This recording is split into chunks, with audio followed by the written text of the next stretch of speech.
Ya, terima kasih Anda masih bersama kami dalam program Majelis Sore, Majelis Kita Semua. Dan masih kita bicara mengenai pendidikan agama Islam di perguruan tinggi ataupun juga mungkin di sekolah-sekolah yang beberapa dari kita semacam menghindari ataupun juga mengabaikan terkadang dengan mata pelajaran atau mata kuliah ini dengan alasan porsinya memang tidak seberapa dibandingkan dengan porsi kepentingan mata pelajaran atau mata kuliah yang lain, atau secara umum memang orang bisa belajar agama di mana saja yang untuk pendidikan agama memang secara nilai guru atau dosen pun bahkan sebenarnya tidak memiliki keberhakan untuk menilai agama seseorang hanya dari nilai tersebut. Nah, bagaimana dengan kondisi di mana para tenaga pengajar ataupun juga para tenaga pendidik ini sendiri, Pak, yang memang mendapatkan kesempatan untuk mengajar pendidikan agama Islam, semacam menarik diri untuk berkembang, kemudian juga mempelajari akan ilmu agama dan mampu menerima bahwa apa yang diajarkan ini adalah hal yang begitu luar biasa. Benar. Saya berpatokan dengan Undang-Undang Sistem Pendidikan Nasional. Apakah pada undang-undang itu kalau di Undang-Undang Sistem Pendidikan Nasional yang tahun 2003 itu nomor 20, kalau yang nomor 2 itu tahun 1989. Nah, kalau kita melihat di situ, pendidikan agama itu adalah usaha sadar untuk menanamkan keyakinan, memahami, menghayati, itu luar biasa.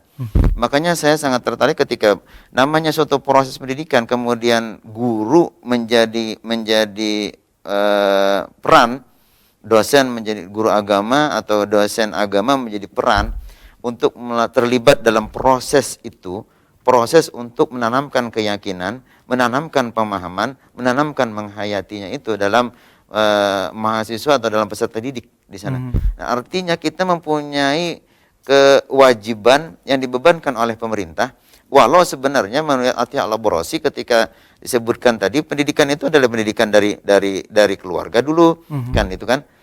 Kalau Nabi dari keluarga Nabi dulu, kan. Nah, melihat seperti itu, kita menjadi suatu tanggung jawab besar bagi kita sebagai umat Islam. Berarti bukan hanya kita sebagai seorang guru atau kita sebagai seorang dosen agama, kewajiban itu ternyata bagi setiap umat Islam. Bagi setiap umat Islam yang memang untuk mempelajari akan ilmu agama. Dan mungkin sebagai bentuk apresiasi juga ke pemerintah artinya dalam hal membuat regulasi ini, karena ilmu agama kembali tetap dipertahankan. Karena ada beberapa kan waktu sebelumnya untuk kemudian juga pendidikan agama akan segera dihapuskan. Benar, dalam kurikulum lah bisa dibilang. Nah, ketika isu tersebut berkembang, baru untuk kemudian speak up, berani untuk menyatakan ketidaksetujuannya. Padahal sebelumnya mungkin ilmu pendidikan agama hanya sebatas sebagai bentuk formalitas yang dijalankan begitu, karena porsi yang kemudian tadi tidak sepadan dengan porsi yang lain begitu. Bagaimana dengan kondisi itu dari regulasinya? Kalau unsur pemerintah dan dari segi eksekutif atau segi legislatifnya, dari regulasinya saat itu. Bahkan muncul sampai sekarang dengan statement pemerintah Prem pendidikan dari tahun 2020 sampai 2035 menghilangkan prase agama itu sebenarnya menjadi suatu persoalan bagi kita. Sudah diamanatkan oleh Undang-Undang Dasar 1945 pasal 31 itu, bahwa pemerintah ini menyelenggarakan pendidikan agama untuk meningkatkan keimanan dan ketakwaan. Jelas sekali disebutkan demikian. Maka agama tidak bisa dihilangkan. Tidak bisa dihilangkan. Agama tidak bisa dihilangkan. Kalau tidak bisa dihilangkan, Pak, di tengah kondisi carut-marutnya kondisi karakteristik saat ini remaja, karena kan otomatis usia produktif di perguruan tinggi adalah kurang lebih 17 hingga 20-an begitu, yang memang ada di perguruan tinggi. Kita bicara mengenai perguruan tinggi yang memang meluluskan strata 1. Strata 1 kan kurang lebih durasinya 4 tahun untuk bisa berkuliah. Pendidikan agama hanya sekali dalam Hanya 4 sekali tahun. dalam 4 tahun. Iya kan Benar, Pak? benar. Nah, bagaimana porsi ini kemudian untuk menjadi tumpuan bagi mahasiswa agar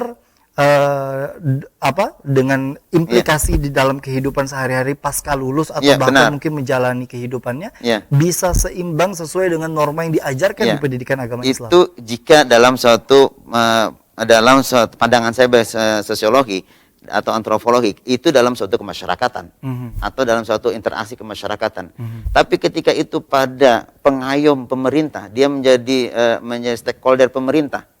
Misal, seperti Anda sebutkan tadi, ketika dia sudah selesai 4 tahun kemudian menjadi duduk di suatu birokrasi, kalau porsinya di PTU kan lebih besar. Betul. Kalau UIN itu lebih kecil, paling Menteri Agama. Kalau porsi yang besar duduk kementerian, tidak mungkin kan? Berarti hal ini dia mempunyai komitmen yang jelas dalam pembentukan kepribadian sebagai seorang muslim untuk melaksanakan tugas dalam yang diamanatkan oleh undang-undang.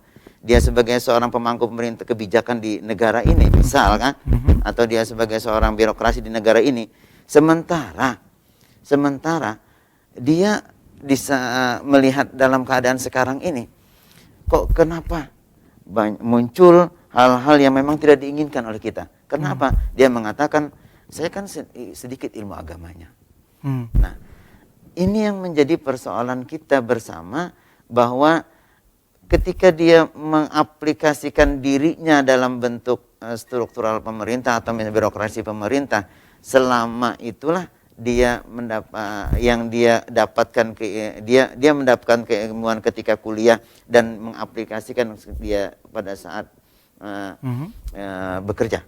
Baik, dengan statement tersebut begitu yang disampaikan, saya kan minim pemandangan ilmu agamanya. Kan rata-rata juga kita tidak bisa menyamaratakan akan suatu lingkungan seseorang, kemudian juga di tengah kondisi riwayat sekolah atau pendidikannya yang kemudian mungkin sama sekali tidak ada hubungannya dengan kayak pesantren ataupun juga sanawiyah aliyah yang ada integrasi ilmu, atau mungkin ada dua ilmu yang diajarkan di sana begitu, baik itu ilmu yang memang khusus membahas tentang keagamaan atau bahkan sampai menggunakan kitab-kitab, ataupun juga ada yang sifatnya secara umum yang mungkin juga diajarkan di LKS kalau di sekolahan, kalau di KSI saat ini.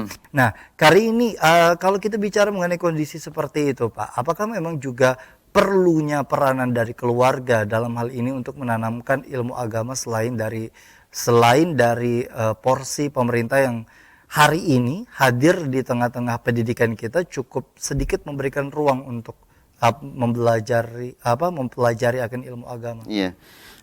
Direktorat waktu itu kan tahun 2002, Direktorat Pendidikan Tinggi sudah mengeluarkan suatu permen nomor 38 tahun 2002. Nah, itu memang ada muatan substansi bahwa kematangan itu, keberagaman itu bukan hanya kematangan secara konteks dia pribadi, tapi ibadah secara pribadi dan ibadah secara konteks sosial. Sudah diatur demikian. Oke. Nah, ketika dikatakan bahwa dia apakah dia riwayat pendidikan pengalamannya itu, pengetahuan keagamaan dia dapatkan dari orang tua, dari lingkungan majelis taklim, atau dia mendatangkan guru. Nah, hal tersebut ternyata pada pendidikan dewasa sudah demikian diatur gitu. Cuma lebih apa yang disampaikan oleh tadi Mas Guti katakan, dosen agama itu frame-nya itu kada dipakai, tapi diasih dalam bahasa kita Banjar. Yang diasih adalah dia melakukan apa yang Anda katakan tadi, kakak tingkatnya yang di KSI atau di kelompok studi Islam, sehingga tidak terpantau oleh dosen agama. Karena porsi pertama masuknya dosen agama perkuliahan itu hanya dengan 2 SKS dengan durasi waktu yang sangat terbatas. Kemudian ketika dia mengajar kemudian tidak terpantau lagi apa yang dilakukan setelah perkuliahan. Betul. Nah, jadi kajian-kajian keilmuan yang yang di luar dari pantauan dan pandangan dosen ini yang tidak yang menjadi satu persoalan. Artinya latar belakang dari siapa dosennya juga berpengaruh kepada Iyalah, pastilah. tingkat kepercayaan mahasiswa dalam hal menerima akan suatu ilmu itu tadi Pak ya. Nah memang fenomena seperti ini kan memang rata-rata yang terjadi terutama di Banua kita lah anggapnya di Kalimantan Selatan. Mengaji duduk atau majelis taklim rasanya lebih dipercaya menjadi bagian dalam penyampaian ilmu agama dibandingkan di institusi pendidikan formal. Nah, apakah memang ini bisa sebenarnya dikaji Pak oleh pemerintah, mungkin menjadi PR ke depan, siapa tahu ini bisa menjadi masukan begitu. Kalau dalam hal proses persyaratannya saja itu tadi, ketika ustadz ataupun juga kiai tidak bisa masuk ke institusi formal, kemudian juga ketika mereka yang sudah menjadi dosen ataupun juga guru di bidang ilmu agama, di masyarakat pun juga tidak terlalu penerimaannya sebesar kepada mereka yang sudah diterima di masyarakat. Bagaimana dengan kondisi? Nah ini kita melihat bahwa kompetensi seorang dosen dan atau seorang pendidik atau dengan aturan tadi undang-undang dosen dan guru 14 tahun 2006 kita melihat bahwa pada dasarnya yang diamanatkan undang-undang itu memang runtun. Dia berbicara secara normatif bahwa ini loh aturannya, bahwa menjadi seorang tenaga pendidik atau edukatif di perguruan tinggi atau di sekolah, aturan ini memang dipakai. Tapi kenyataan yang terjadi kan kita memang mempunyai kekurangan. Harus apa yang dilakukan pengkajian tadi. Jadi ketika seorang dosen itu melihat dari segi mungkin pedagogiknya bagus, tapi ketika pada penyampaiannya ternyata menjadi suatu kendala. Problem yang besar, mahasiswa tidak mau menerima, mahasiswa tidak mau menuruti apa yang si dosen sampaikan. Artinya berkaitan dengan kreativitas dan juga kemampuan dosen ini sendiri dalam mengemas konten itu tadi Pak ya. Kita melihatlah bahwa kenapa tuan guru itu mampu untuk berbicara, interaksinya beberapa arah mungkin kan. Nah ini harus dilihat bahwa seorang dosen itu harus yang kenyataan terjadi. Kita di PTU kan gini, beda kita mengajar di UIN.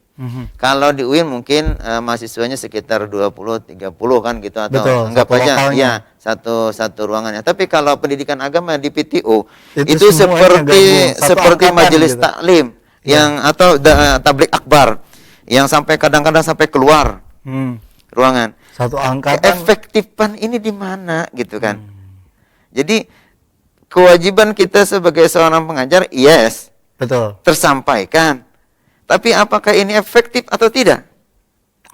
Metode apa yang bisa digunakan? Susah. Betul. Cari saja metode. Baik, apalagi misalkan dengan peralatan yang seadanya tanpa ada pelanggaran. Kadang-kadang kita sistem aja tidak sulit kan gitu. Beberapa kendala. Iya, beberapa kendala. Artinya memang kalau kita benahi satu-satu masih banyak ternyata hal yang sebenarnya ini tujuannya bukan untuk mencari siapa yang salah dalam benar tidak ada. Tapi di satu sisi mungkin inilah kondisi kita yang mungkin perlu dipahami oleh masyarakat. Kenapa sih misalkan pendidikan agama porsinya dirasa kurang dibandingkan dengan mereka yang membandingkan akan mata pelajaran atau mata kuliah seperti matematika, kemudian juga ilmu-ilmu yang mungkin mereka katakan tidak ada sangkut pautnya dalam kehidupan sehari-hari. Kita akan bahas ini mungkin lebih lanjut. Tetaplah bersama kami dalam program Majelis Sore, Majelis Kita Semua.